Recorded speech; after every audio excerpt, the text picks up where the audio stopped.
warahmatullahi wabarakatuh. Alhamdulillah, lahun ni'matu wa lahul fadlu wa lahul thana'ul hasan. Wa salawatullahil barril rahim wal malaikatil muqarrabin ala sayyidil mursalin Muhammadin wa ala alihi wa sahbihi thayyibin at-tahirin. Allahumma la sahla illa ma ja'altahu sahla wa anta ya hayyu ya qayyum taj'alul hazna idza syi'ta sahla. Allahumma akrimna bil ikhlasi fin niyyati wal qawli wal amali. Para jamaah yang dirahmati oleh Allah Subhanahu wa taala, marilah kita bersama-sama memanjatkan puji kepada Allah karena pada sore hari ini Allah masih memberikan kita kekuatan hidayahnya sehingga kita masih bisa mengikuti kajian Daruri ini dalam keadaan sehat wal afiyah. Salawat serta salam semoga tetap tercurahkan kepada baginda Nabi Muhammad Sallallahu Alaihi Wasallam. Para jamaah sekalian, kemarin kita sudah menjelaskan tentang bagaimana cara orang itu sholat berjamaah dan syarat-syaratnya apa saja. Sudah kita jelaskan bersama. Sampailah kita pada bab yang akhir yang di sini yang disebutkan dalam kitab ini, kitab Mukhtasar. Semoga apa yang kita sampaikan kemarin dalam pertemuan-pertemuan yang sebelumnya, khususnya yang tentang masalah sholat jamaah, dipahami bersama. Amin, amin, ya rabbal alamin. Jadi di sini akan kita jelaskan bab yang terakhir, yaitu bab sholat jenazah. Jadi di sini disebutkan di kitab syah itu, artinya di sini katanya memandikan jenazah, mengafaninya, menyolatinya dan menguburkannya adalah fardu kifayah. Jadi fardu kifayah ada fardu ain, ada fardu kifayah. Fardu kifayah kita sudah ketahui bersama, kita ulangi bahwasanya kewajiban yang seandainya dilakukan oleh sebagian orang muslim dan itu dianggap mencukupi, maka yang lain itu tidak mendapatkan dosa. Jadi yang lain yang tidak mengerjakannya itu tidak berdosa karena sudah dikerjakan oleh sebagian yang lain dan dianggap mencukupi.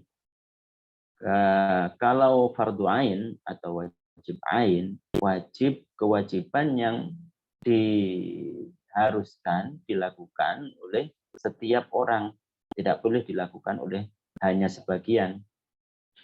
Kemarin seperti umpamanya sholat 5 waktu, sholat zuhur, sholat asar, sholat maghrib, sholat isya, dan sholat subuh, itu kan hukumnya adalah wajib ain bagi setiap kita, harus melakukannya. Berbeda dengan sholat jenazah ini. Sholat jenazah ini itu hukumnya fardu kifayah. Bagi siapa? Bagi seorang muslim yang mengetahui keadaan atau mengetahui si mayit tersebut.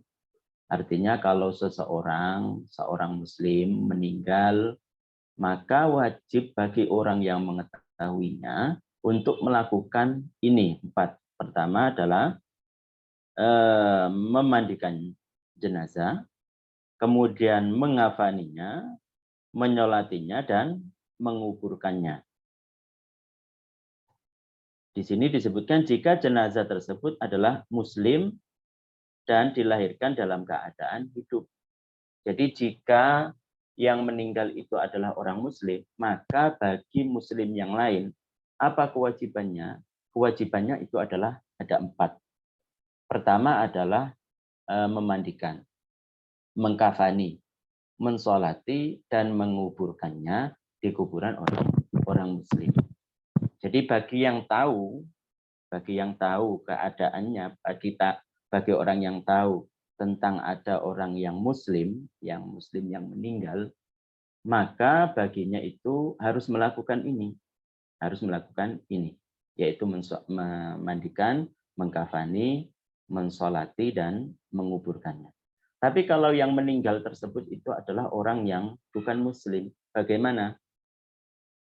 Maka nanti diperinci kalau orangnya tersebut adalah, nanti dijelaskan di sini beberapa hukum-hukum yang itu berhubungan dengan kita, dengan orang yang masih hidup, orang muslim yang masih hidup, itu masih ada keterkaitan dengan orang meskipun dia itu bukan muslim. Nanti disebutkan di sini.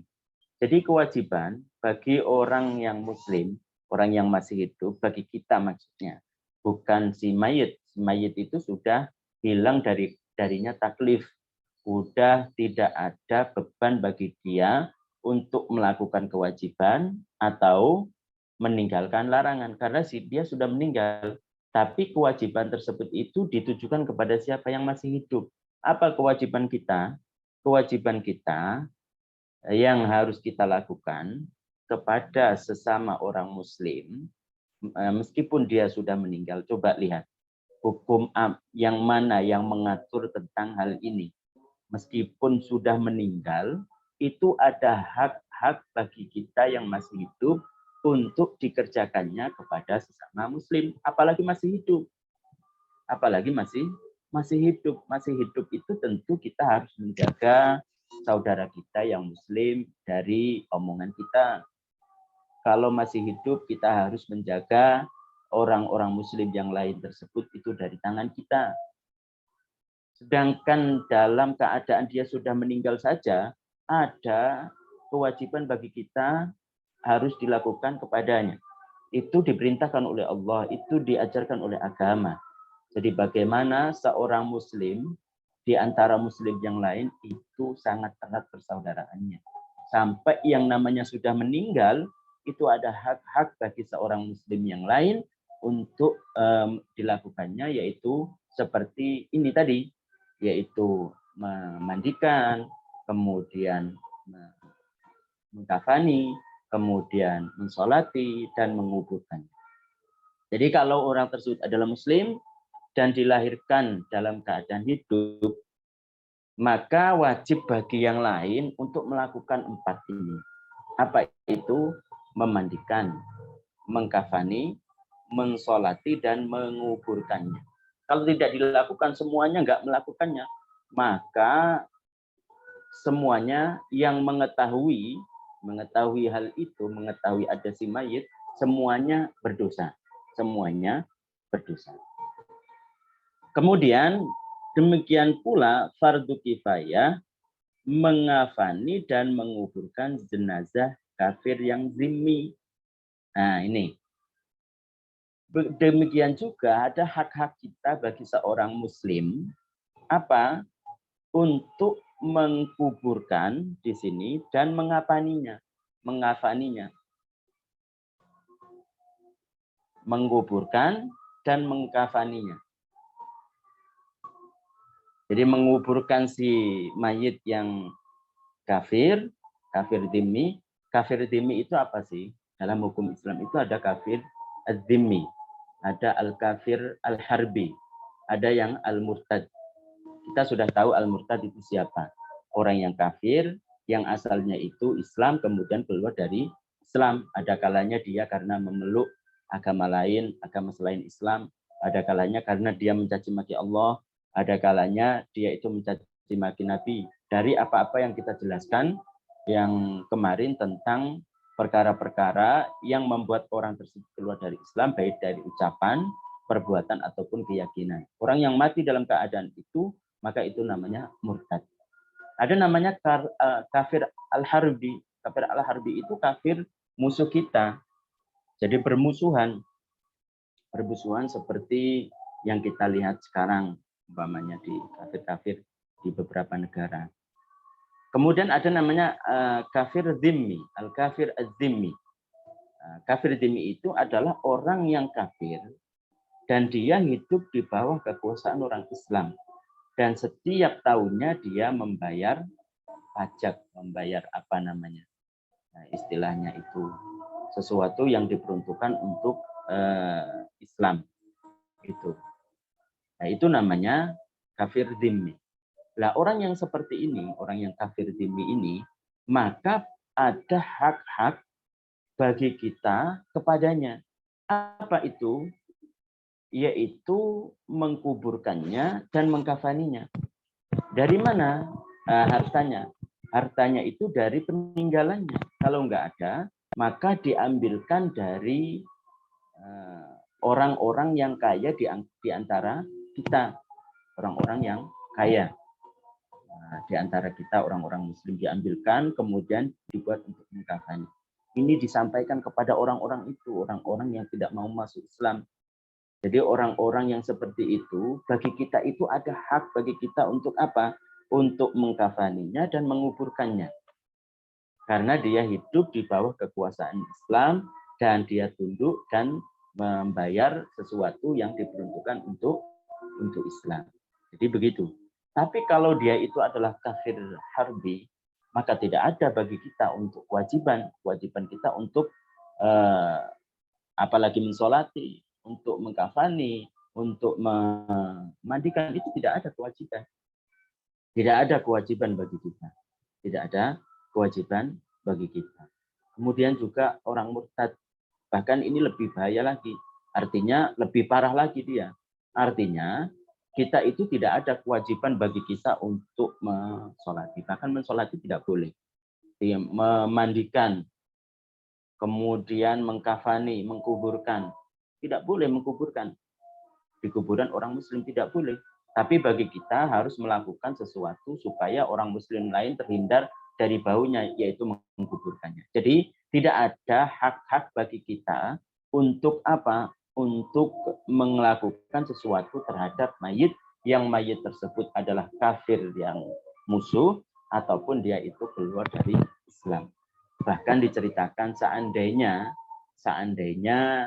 kita biarkan mayat dari seorang yang keluar dari Islam itu kemudian kita makankan untuk binatang buas seperti anjing dan lain sebagainya, maka tidak dosa kita.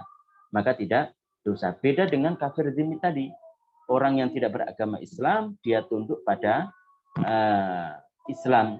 Maka bagi kita ada hak-hak kita untuk dilakukan kepadanya. Kalau kita tidak melakukan, kita berdosa meskipun dia orang kafir yang bukan Islam. Jadi begitu. Jadi sekali lagi, kalau orang tersebut itu adalah kafir dzimmi, maka ada kewajiban bagi kita yang harus dilakukan. Apa itu? Mengkafani dan menguburkannya. Yaitu apa? Mengkafani dan mengkuburkannya. Tapi tentu kuburannya itu bukan kuburan di kalangan orang muslim. Kuburannya itu bukan kuburan orang muslim.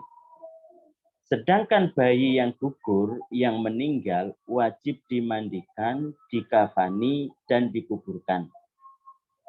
Sedangkan bayi yang gugur, yang meninggal, wajib dimandikan, dikafani, dan dikuburkan. Namun kafir dzimmi dan bayi yang gugur tersebut, keduanya tidak disolati. Jadi begini, anak yang dilahirkan, itu ada kalanya dia itu lahir dalam keadaan hidup. Dalam keadaan hidup berarti apa? Ada tanda-tandanya, seperti dia bergerak, seperti dia berteriak, itu kan.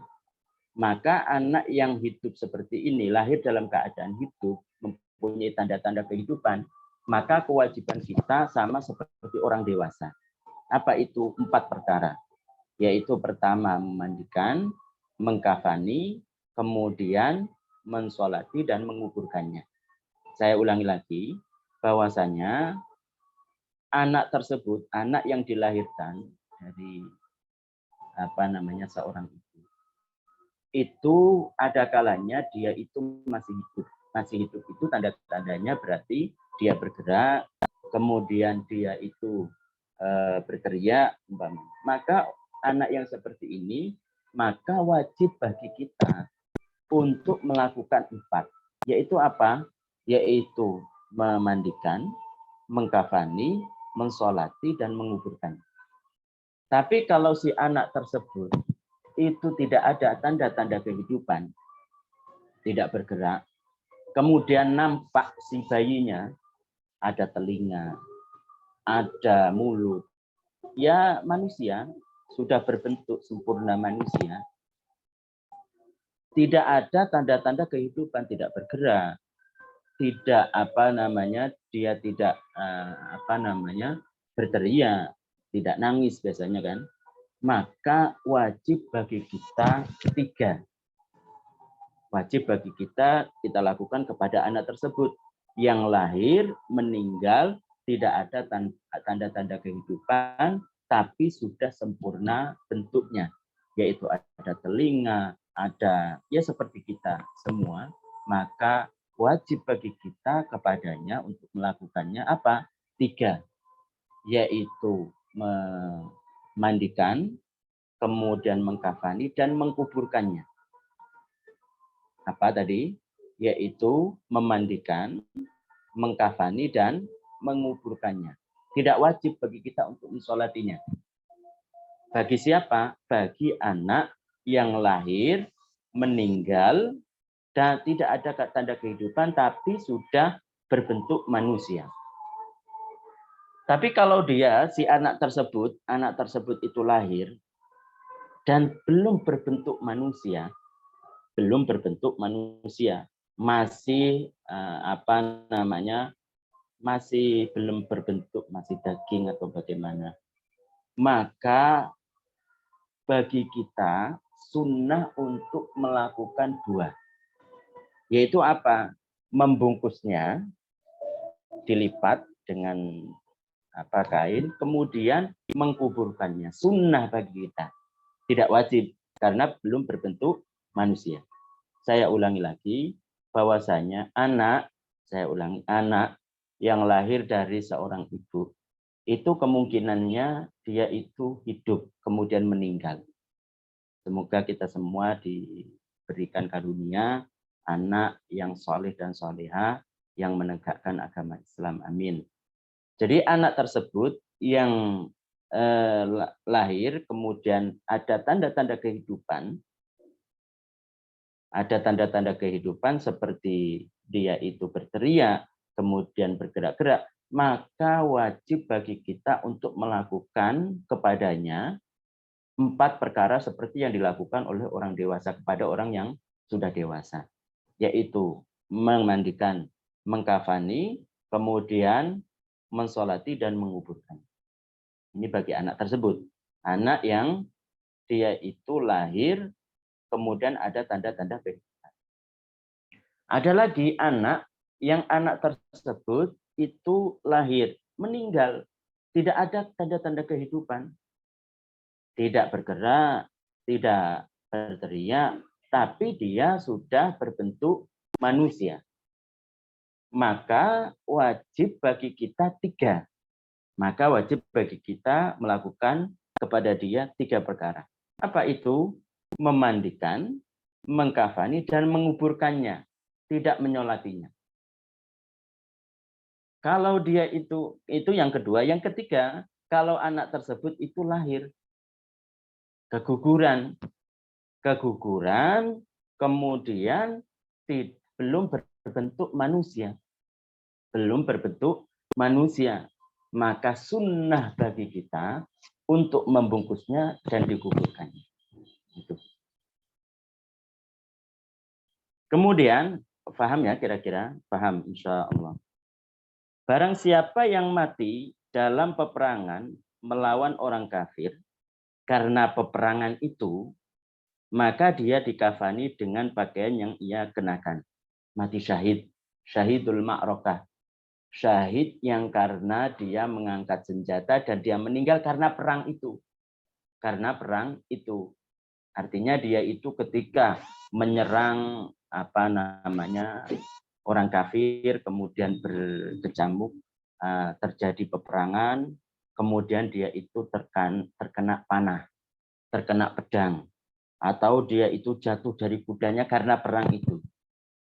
Maka dia statusnya adalah orang yang mati syahid karena berperang, mengangkat senjata, membela agama Islam. Maka orang yang seperti ini, apa? Maka dia dikafani dengan pakaian yang ia kenakan. Jadi dikafani dengan pakaian yang ia kenakan yang biasanya berlumuran dengan darah. Nah, itu sunnah itu seperti itu. Seandainya diganti dengan pakaian yang lain, enggak masalah. Tapi disunnahkan untuk dikafani dengan pakaian yang ia pakai ketika dia berperang. Yang ketika itu biasanya berlumuran darah supaya menjadi saksi nanti. Jika tidak mencukupi, maka ditambah dengan kain kafan lalu dikuburkan. Kalau kurang, karena dia itu umpamanya kakinya itu tidak pakai celana yang sampai betis, umpamanya. Atau dia itu tidak pakai tutup kepala, umpamanya. Maka ditambahi. Ditambahi, yaitu dibungkus atau dikafani dengan pakaian yang ia gunakan ketika dia berperang. Ia tidak dimandikan dan tidak disolati. Orang yang mati ini, orang yang mati syahid, syahidnya karena mengangkat senjata dan mati karena berperang. Karena berperang, mengangkat senjata, membela agama Allah Subhanahu wa ta'ala, maka dia tidak dimandikan dan tidak disolati. Karena dia sudah penuh rahmat Allah Subhanahu wa ta'ala. Sudah disucikan Allah Subhanahu wa ta'ala, maksudnya di sini adalah sudah diampuni dosa-dosanya. Sudah diampuni dosa-dosanya dan penuh rahmat Allah menyelimuti dia. Jadi dia itu sudah dipenuhi dengan rahmat Allah Subhanahu wa ta'ala. Makanya tidak dimandikan dan tidak disolati. Tapi kalau umpamanya dia itu mati dan matinya itu bukan karena berperang, sudah selesai berperang, kemudian dia meninggal bukan karena perang tersebut, sudah agak lama begitu, sudah sehari umpamanya. Maka orang-orang yang seperti ini tidak diperlakukan seperti yang kita jelaskan di sini, yaitu dia tetap wajib disolati, tetap wajib dimandikan. Kalau dia mati bukan karena perang, bukan karena perang membela agama Allah Subhanahu wa ta'ala. Seperti halnya orang-orang yang mati syahid, syahid yang karena dia itu kan, orang yang mati syahid itu kan banyak. Hukum ini hanya tertentu kepada orang yang meninggal karena membela agama Islam, mengangkat senjata, berperang dengan orang kafir, dan dia mati dalam keadaan dia mati karena berperang dengan orang kafir ini. Hukum apa? Hukum orang ini tidak dimandikan dan tidak disolati. Itu bagi orang itu. Karena ada syahid, orang yang meninggal syahid, tapi diperlakukan seperti orang-orang yang lainnya, orang-orang muslim lainnya. Seperti apa orang itu? Orang yang karena sakit perut itu kan juga syahid. Kalau dia ikhlas, sabar terhadap qada Allah Subhanahu wa ta'ala, rasa sakit yang menimpa dia, rasa sakit yang didera dia, itu ia lakukan dengan dengan sabar, dengan ikhlas, menerima qada Allah Subhanahu wa ta'ala. Mati karena dia sakit perut, maka dia juga termasuk orang yang mati syahid. Artinya pahalanya itu besar, seperti halnya orang yang mati syahid memegang senjata untuk membela agama Allah Subhanahu wa ta'ala. Cuma ketika di dunia, ketika dia meninggal tersebut, itu tetap wajib bagi kita untuk melakukan 4 perkara. Yaitu apa? Yaitu memandikan, kemudian mengkafani, mensolati, dan menguburkan. Beda kalau yang tadi. Kalau yang meninggal membela agama Allah, mati dalam keadaan membela agama Allah karena perang itu, maka bagi dia itu tidak wajib untuk dimandikan dan tidak disolati. Nah, karena orang-orang yang ini, orang-orang yang mati syahid membela agama Allah Subhanahu wa ta'ala dengan mengangkat senjata, itu fadilahnya, keutamaannya sangat banyak. Di antaranya itu adalah ruhnya itu langsung ke surga Allah Subhanahu wa ta'ala. Sehingga ruhnya itu mendapatkan kenikmatan, lah bekas dari kenikmatan tersebut itu membekas ataupun bisa sampai kepada jasadnya. Bermanfaat, berpengaruh bagi jasadnya, sehingga jasadnya itu tidak termakan oleh tanah agama Allah, dan dia itu ikhlas membela agama Allah Subhanahu wa ta'ala. Maka orang yang seperti ini keistimewaannya adalah jasadnya tidak termakan oleh tanah. Kemudian kenapa? Karena ruhnya itu langsung masuk surga dan mendapatkan kenikmatan. Sehingga pengaruhnya itu membekas pada jasadnya. Sehingga apa? Tidak termakan oleh tanah. Itu salah satu keistimewaannya. Kemudian kita tahu juga bahwasanya orang-orang yang mendapatkan keistimewaan dari mati syahid tersebut, diantaranya adalah tidak termakan oleh tanah jasadnya, kemudian di akhirat nanti juga akan mendapatkan derajat yang tinggi. Bahkan dikatakan orang yang meninggal di kuburannya mendapatkan nikmat dari Allah Subhanahu wa ta'ala. Meskipun itu adalah orang yang bertakwa, ketika seandainya ditanya, kamu mau kembali enggak ke dunia? Mereka tidak mau, karena sudah mendapatkan kenikmatan dari Allah Subhanahu wa ta'ala. Karena ketika ingat di dunia, cobaan Allah yang menimpa dirinya. Meskipun orang yang bertakwa kepada Allah itu ceritanya enggak mau, karena sudah mendapatkan kenikmatan, kecuali katanya orang yang mati syahid ini. Karena kenikmatan-kenikmatan yang banyak yang akan ia terima, yang akan diterima oleh orang yang mati syahid tersebut. Jadi salah satu keistimewaannya diantaranya adalah tadi kita sebutkan bahwasanya jasadnya tidak termakan oleh tanah karena ruhnya langsung masuk surga Allah Subhanahu wa ta'ala. Kemudian di sini disebutkan bahwasanya cara memandikan jenazah. Ini sekarang kita menjelaskan tentang cara memandikan jenazah. Cara memandikan jenazah paling sedikitnya adalah menghilangkan najis dan meratai seluruh kulit dan rambutnya. Meskipun rambutnya lebat, cukup sekali dengan air yang suci dan mensucikan. Jadi cara kalau ada di daerah kita, baik itu perempuan ataupun laki-laki harus tahu ini. Karena nanti bagi bagi seorang istri umpamanya, seorang istri ataupun perempuan yang meninggal itu nanti itu yang memandikan itu kan yang perempuan yang lain.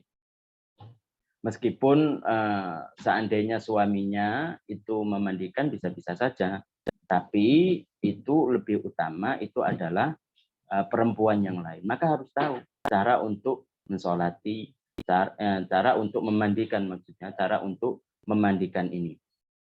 Jadi cara memandikan jenazah paling sedikitnya adalah menghilangkan najis yang ada di badannya, maka harus dihilangkan. Dan meratai seluruh kulit dan rambutnya. Meratai seluruh kulit dan rambutnya meskipun rambutnya lebat. Jadi air yang mensucikan itu dibuat untuk memandikan mayit tersebut. Apa air yang suci mensucikan? Kemarin kita jelaskan. Ringkasannya adalah air yang tidak najis. Air yang tidak mustakmal. Air yang tidak tercampur dengan perkara yang suci, yang merubah karena campurannya banyak, sehingga merubah dari salah satu sifat air. Itu. Jadi air itu kemarin kita jelaskan suci, tapi kan tidak mensucikan. Air teh suci, karena ada benda yang suci mencampur, sehingga merubah, tidak disebut nama air saja, harus ada embel-embelnya. Kemarin kita jelaskan kan, harus ada embel-embel yang tidak bisa hilang. Kalau umpamanya kita sodorkan, umpamanya ini air, ini bukan air, ini air teh, karena tercampur dengan teh. Karena satu ember itu terkena teh satu ember juga umpamanya, atau terkena susu, itu nanti air tersebut itu adalah suci tapi tidak mensucikan. Kemarin kita sudah jelaskan. Jadi air yang suci mensucikan itu intinya adalah air yang bukan najis, bukan mutanajis. Kemudian air yang bukan mustakmal, bukan karena habis sisa digunakan untuk menghilangkan najis, ataupun karena dipakai untuk bersuci yang wajib. Itu kan kemarin kita jelaskan. Nah, bukan itu. Jadi bukan juga air yang tercampur dengan perkara yang suci, yang campurannya itu banyak sehingga mencabut nama air tersebut tidak disebut nama air saja. Harus ada embel-embel. Harus ada embel-embel, dan embel-embel ini tidak terlepas, tidak bisa terlepas darinya. Itu air yang suci mensucikan seperti kita sebutkan kemarin. Beda kalau umpamanya embel-embel itu adalah embel-embel yang bisa terlepas, air sumur. Nah, kalau kita ambil satu wadah air sumur dengan air sungai, kita sodorkan, ini apa? Air. Tidak akan bisa membedakan ini air sumur ataupun air sungai kalau dia tidak tahu. Artinya itu bisa terlepas, itu tetap suci mensucikan. Beda kalau umpamanya air yang terkena teh atau air yang terkena susu, maka orang mesti akan ada embel-embel teh ataupun susu. Maka air yang seperti itu, maka itu dinamakan suci tapi tidak mensucikan. Yang bisa digunakan untuk memandikan mayit itu adalah air yang suci mensucikan. Air yang tidak najis, air yang tidak habis digunakan untuk bersuci, perkara yang wajib, ataupun air yang tidak habis digunakan untuk menghilangkan najis. Dan yang terakhir, air yang tidak tercampur dengan perkara yang suci sehingga mencabut nama air tidak dinamakan air saja. Itu yang kemarin kita jelaskan. Jadi begitu, paling sedikitnya itu adalah memandikan jenazah, meratai seluruh badan dan rambutnya, kulit dan rambutnya dengan air, menghilangkan najis, dan memandikan ini butuh niat apa enggak butuh niat. Enggak butuh niat. Makanya kalau seandainya ada seorang muslim memandikan orang yang kafir ataupun orang yang murtad, maka tidak apa-apa, mencukupi. Artinya tidak berdosa karena tidak butuh niat. Begitu juga kalau orang yang kafir memandikan orang muslim, maka mencukupi. Yang penting apa tadi? Menghilangkan najis, kemudian meratai seluruh badan dan rambutnya, kulit dan rambutnya dengan air. Itu saja, niat tidak butuh. Niat tidak butuh. Ini mandi, maka tidak membutuhkan niat di sini. Kemudian yang berikutnya adalah mengkafani. Kafan untuk jenazah paling sedikitnya adalah kain yang menutupi seluruh badan. Kain yang menutupi seluruh badan. Seluruh badan itu berarti dari ujung kaki sampai ujung kepala, semuanya ditutupi. Adalah kain yang menutupi seluruh badan dan 3 lapis kain bagi orang yang meninggalkan harta peninggalan yang lebih dari hutangnya dan tidak berwasiat untuk tidak dikafani dengan 3 lapis kain. Jadi pada hukum asalnya itu kewajiban paling sedikit itu bagi mengkafani itu adalah menutupi seluruh badannya dari ujung kaki sampai ujung kepala, kecuali bagi orang yang haji yang sedang berihram sebelum tahallul, baik laki-laki ataupun perempuan, maka bagi laki-laki itu tidak boleh menutup kepalanya, bagi perempuan tidak boleh menutup wajahnya.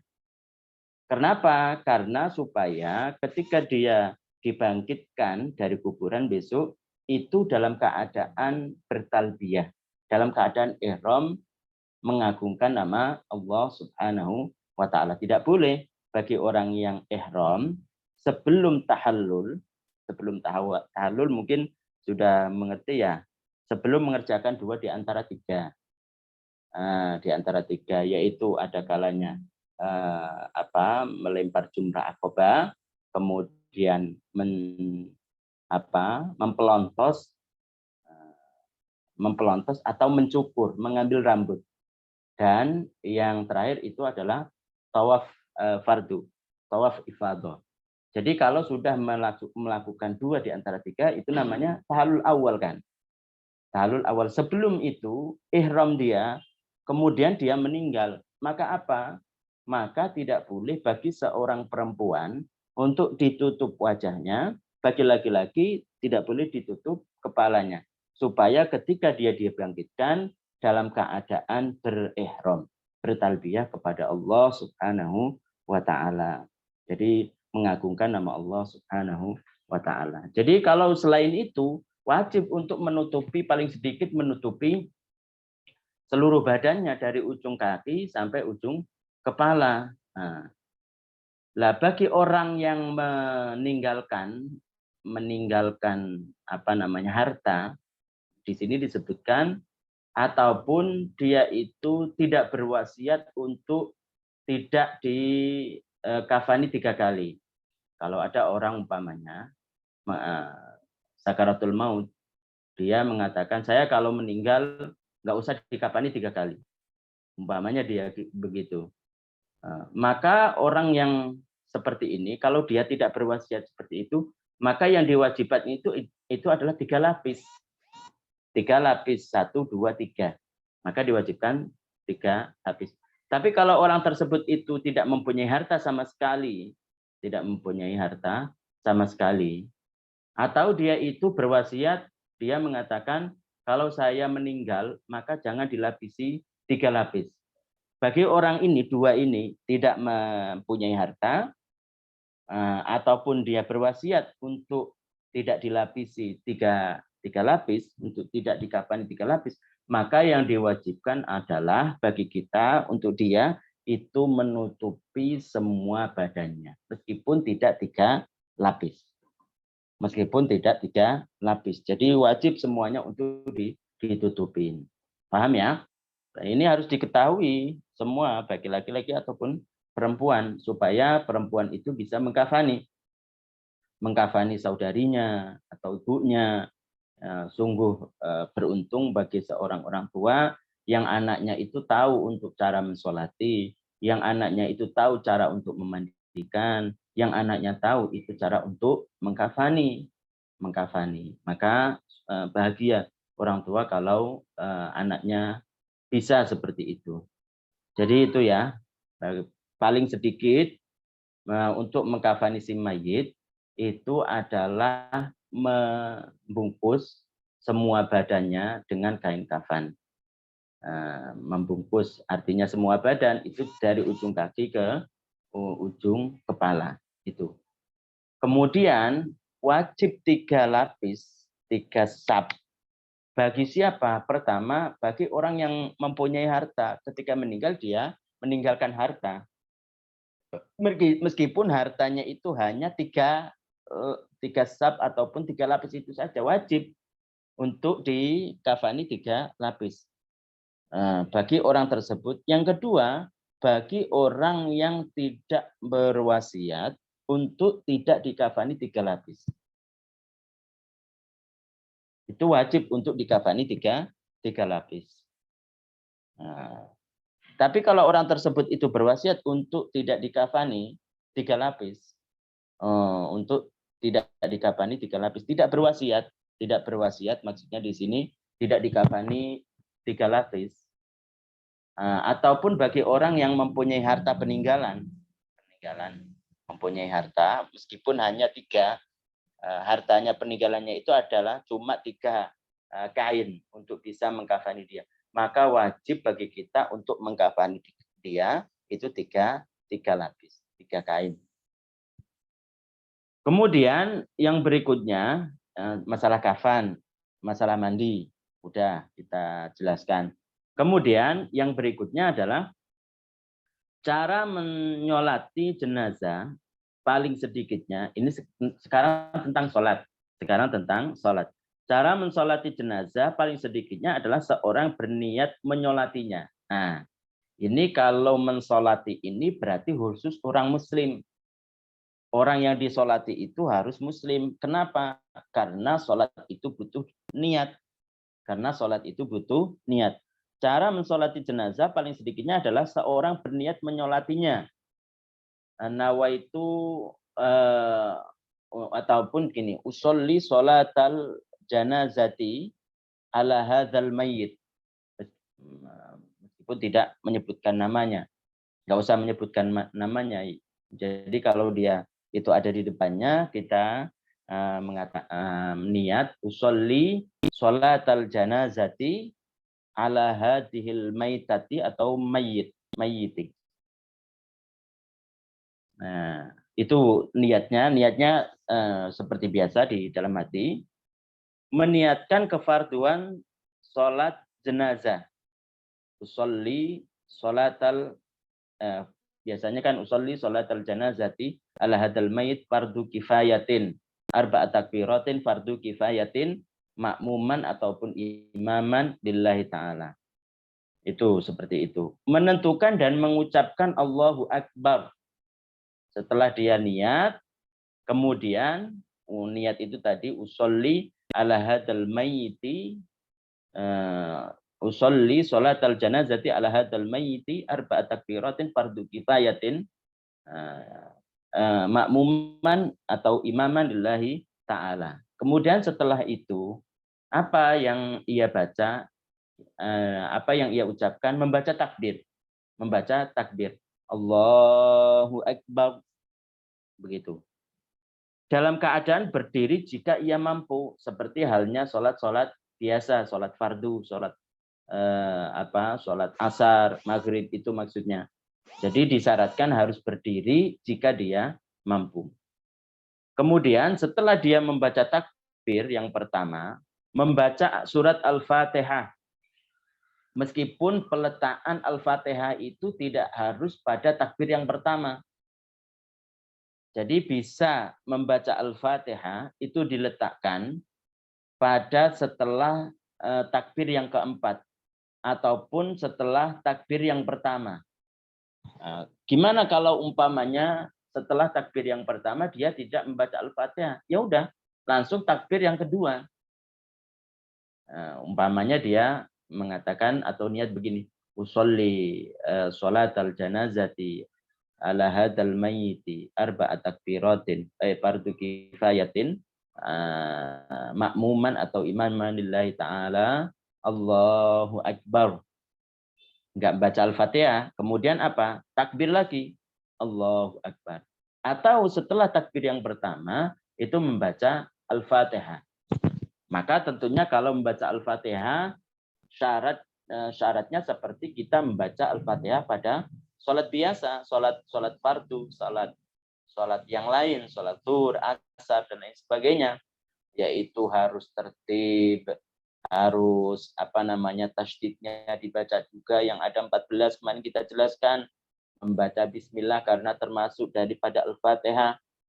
Ya kan kemarin kita jelaskan makharijul hurufnya tidak salah baca dalam harokat yang menyebabkan makna berubah, kemarin kita sudah jelaskan itu. Kemudian setelah takbir yang pertama membaca takbir yang kedua, kemudian membaca Allahumma sholli ala Muhammad, membaca sholawat setelah takbir. Lah sholawat ini harus diletakkan pada setelah takbir yang kedua, tidak seperti Al-Fatihah tadi. Kalau Al-Fatihah itu kan bisa diletakkan setelah takbir yang pertama ataupun pada setelah takbir yang keempat umpamanya. Bisa. Tapi kalau sholawat ini harus diletakkan setelah takbir yang kedua.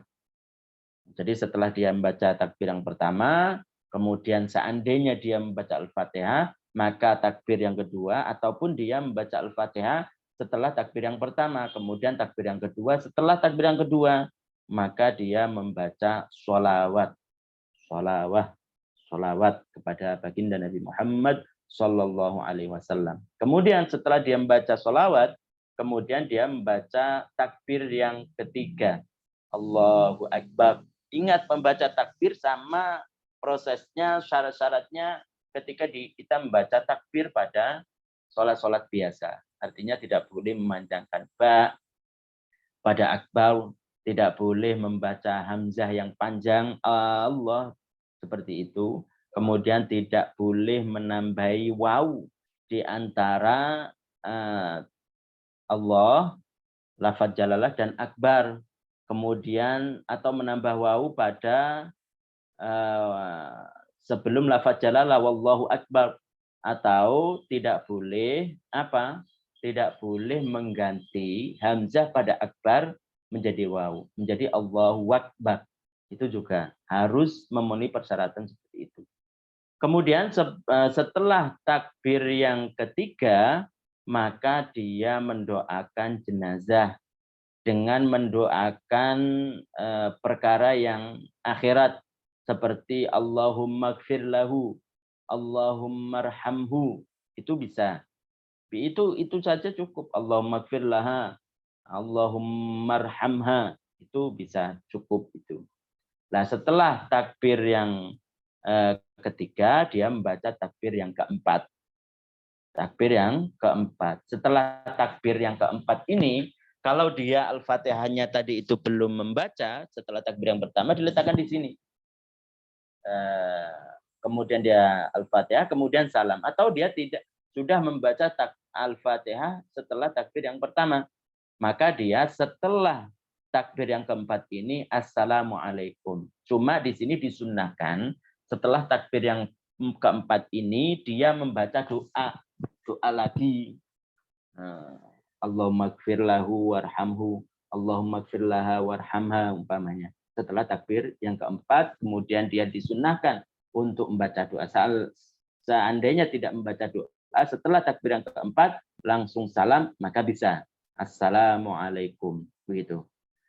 Dalam sholat jenazah ini harus juga dipenuhi semua syarat-syarat sholat yang ditinggalkan syarat sholat dan ditinggalkan hal-hal yang membatalkannya. Jadi syarat dalam sholat fardu, sholat asar, sholat maghrib, sholat isya, sholat subuh, itu juga diterapkan dalam sholat jenazah ini. Seperti ketika sholat, dia itu suci badannya, suci tempatnya, suci dari najis yang tidak dimaafkan, kemudian suci pakaiannya, suci dari perkara yang ia bawa, kemudian dia suci dari hadas kecil, suci dari hadas besar, juga sama. Dan perkara-perkara yang membatalkan pada sholat-sholat yang kita jelaskan kemarin. Membatalkan seperti kemarin kita jelaskan omongan manusia. Kemarin kita jelaskan satu huruf yang memahamkan, dua huruf meskipun tidak memahamkan kemarin. Maka itu perkara yang membatalkan dalam sholat fardu kemarin kita jelaskan. Begitu juga di sini harus ditinggalkan, Kemudian yang berikutnya adalah cara menguburkan jenazah. Cara menguburkan jenazah paling sedikitnya adalah dimakamkan di lubang yang sekiranya menyembunyikan baunya dan menjaganya dari binatang buas. Jadi ada aturan membuat lubang yang dianggap mencukupi. Apa itu? Sekira mayit itu bisa tidak dari luar itu tidak bau, artinya kuburan tersebut itu bisa menyimpan bau mayit meskipun tidak terlalu dalam, kemudian bisa menjaga dari hewan buas, maka itu sudah mencukupi. Cuma yang disunnahkan katanya dalam kitab tersebut itu adalah sekira kalau orang yang biasa, orang yang normal berdiri, kemudian dengan melambaikan tangan, maka itulah yang menjadi ukuran dalamnya. Sunnahnya begitu. Jadi kalau orang yang biasa itu berdiri, kemudian melambaikan tangan, lah itu ukuran dalamnya yang disunnahkan. Jadi berapa itu? Di sini dijelaskan kurang lebih 4 hasta setengah. 4 hasta setengah. 4 hasta setengah. Berarti kalau 1 hasta itu adalah 50 seandainya. 50 cm kurang lebih di sini itu adalah 2,5 meter. 2,5 meter. Itu yang sempurna dalam menguburkan mayit. Tapi seandainya pun kurang dari itu tetap bisa. Yang penting apa tadi? Yang penting menyimpan bau mayit dan menjaga mayit tersebut dari binatang buas. Semoga kita termasuk orang-orang yang mati dalam keadaan husnul khotimah. Amin.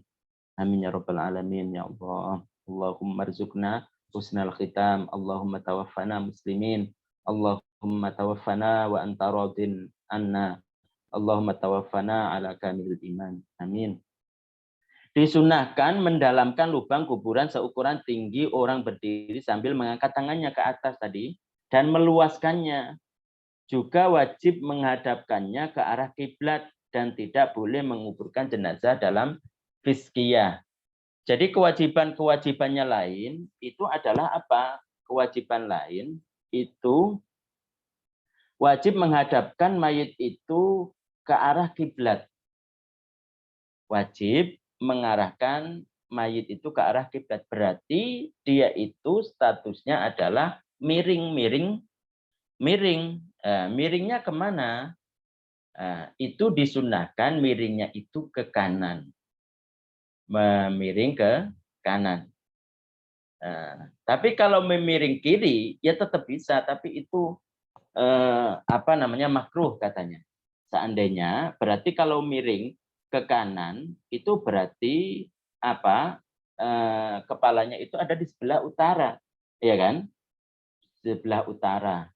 Dia menghadap kiblat, miring ke kanan, berarti kepalanya itu ada di utara.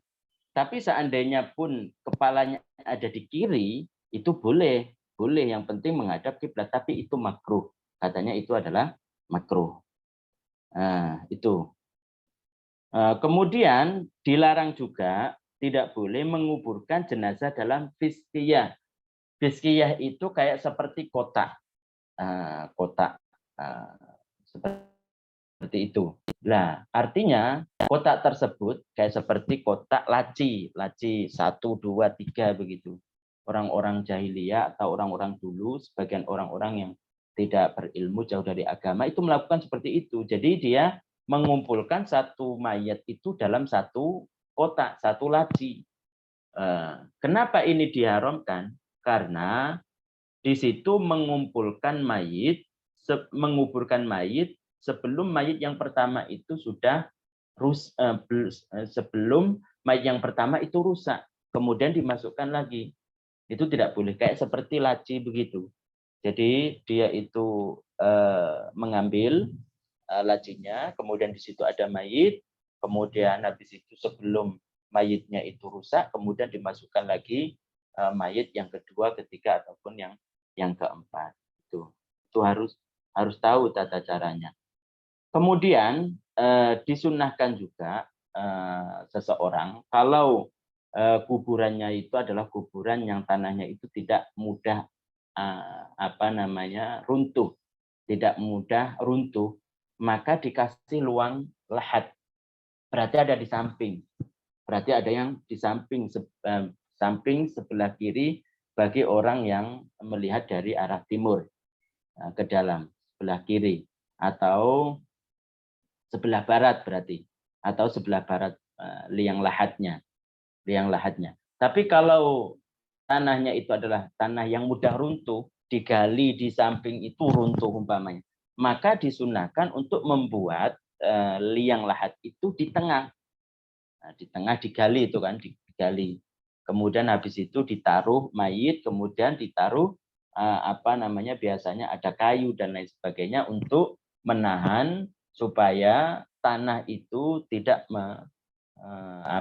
mengenai si mayit tersebut. Itu.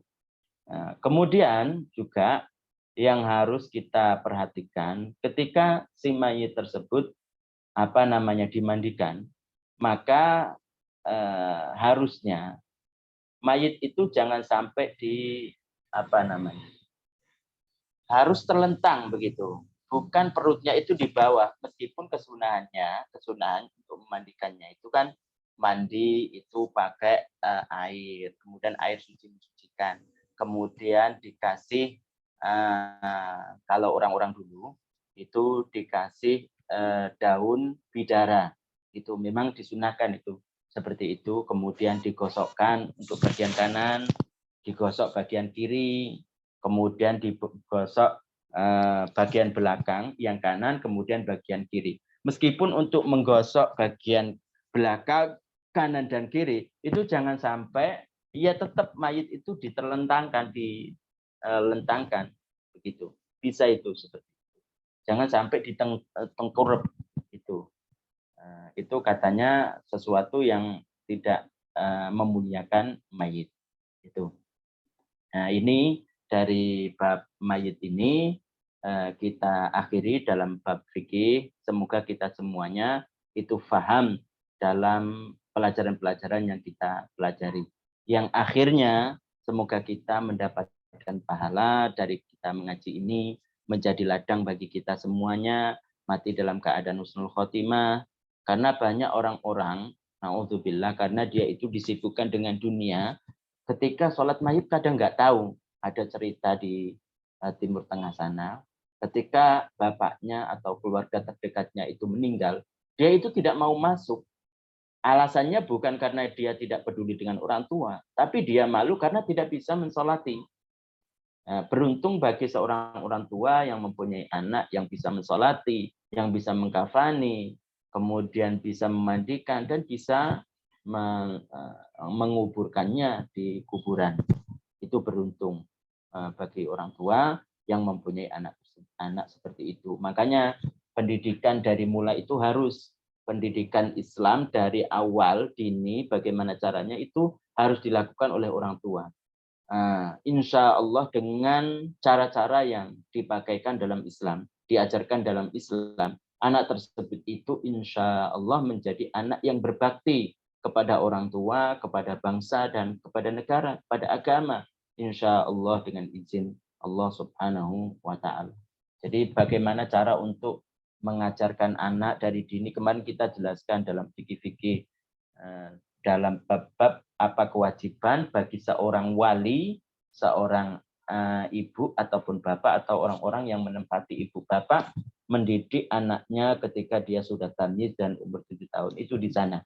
Itu cara-cara yang seperti itu kalau dimulai dari awal, maka insya Allah anak tersebut itu menjadi anak yang peduli kepada orang tua. Kita kan nggak mau kalau umpamanya seseorang tersebut itu hanya memikirkan hal dunia. Kalau umpamanya dia itu sakit dibawa obat ke luar negeri yang mahal-mahal. Tapi dalam masalah agama dia itu tidak mengetahui. Kita tidak mau seperti itu kan. Menjadi orang tua tidak mau seperti itu. Apalagi lebih parah lagi kalau dia itu tidak peduli sama kita. Sudah kita itu dari kecil sampai dewasa menjadi orang yang berhasil, kita sudah mendidiknya, ketika sudah tua kita, maka anak itu tidak peduli sama kita. Kita tentu tidak ingin seperti itu. Maka dari itu pendidikan dari kecil itu harus dimulai. Apa saja pelajaran-pelajaran yang akan ia ambil ketika dari kecil itu harus juga dipilihkan oleh orang tua. Makanya harus selektif, orang tua harus tahu orang tuanya itu juga untuk mendidik anak-anaknya tersebut sehingga menjadi anak yang berbakti kepada orang tua, berbakti kepada agama, nusa dan bangsa. Mungkin itu saja yang bisa kita jelaskan untuk pertemuan hari ini. Semoga bermanfaat bagi kita semua. Sebelum kita tutup, mungkin dari saya dalam bab fikih ada yang ingin murojaah tentang apa yang kita jelaskan. Kita tidak jauh daripada salah dan dosa. Makanya mungkin ada yang belum paham atau kefahamannya itu tidak sesuai atau saya itu salah ucap, bisa aja salah ucap, salah karena pada waktu itu pikirannya kurang tenang dan lain sebagainya, bisa aja.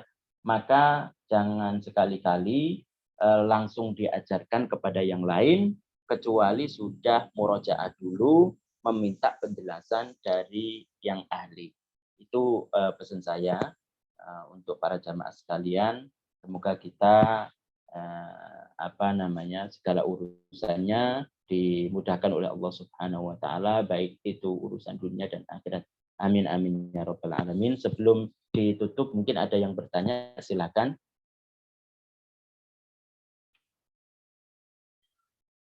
Kalau nggak ada, kita tutup dengan bacaan Assalamualaikum warahmatullahi wabarakatuh. Kita baca tahlil sekali, sholawat sekali, dan istighfar sekali. La ilaha illallah. Allahumma salli ala Muhammad. Rabbighfirli wa liwalidayya wal mu'minina wal mu'minat. Barakallahu fikum.